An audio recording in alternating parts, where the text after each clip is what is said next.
الحمدللہ رب العالمین وبہ استعین واشہد ان لا الہ الا اللہ وحدہ لا شریک لہ واشہد ان محمدا عبدہ ورسولہ اما بعد۔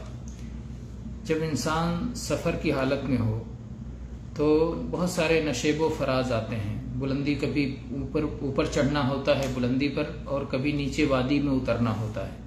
تو اس موقع پر شریعت کی کیا تعلیم ہے، اس سلسلے میں آئیے جابر رضی اللہ عنہ کی حدیث پڑھتے ہیں جو صحیح بخاری میں 2993 نمبر پر ہے۔ عن جابر رضی اللہ عنہ قال كنا اذا صعدنا كبرنا واذا نزلنا سبحنا۔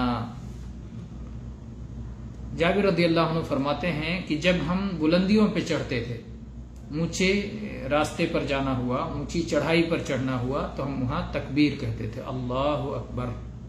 تو بلندیوں پر چڑھتے ہوئے تکبیر کہتے تھے، اور جب ہم اترتے تھے وادیوں میں، گہری جگہوں میں، نشیب میں اترتے تھے تو ہم وہاں تسبیح پڑھتے تھے، سبحان اللہ سبحان اللہ۔ تو چڑھتے ہوئے اللہ اکبر اور اترتے ہوئے سبحان اللہ۔ لیکن یہ سیڑھی چڑھنے اترنے کی دعا نہیں ہے۔ کوئی یہ نہ سمجھے کہ سیڑھی پہ چڑھتے ہوئے اللہ اکبر اور سیڑھی سے اترتے ہوئے سبحان اللہ کہنا ہے۔ یہ سیڑھی پہ چڑھنے اترنے کی دعا نہیں ہے، بلکہ یہ سفر کی حالت میں بلندیوں پر چڑھتے ہوئے اور وادی میں اترتے ہوئے کے وقت کی دعا ہے۔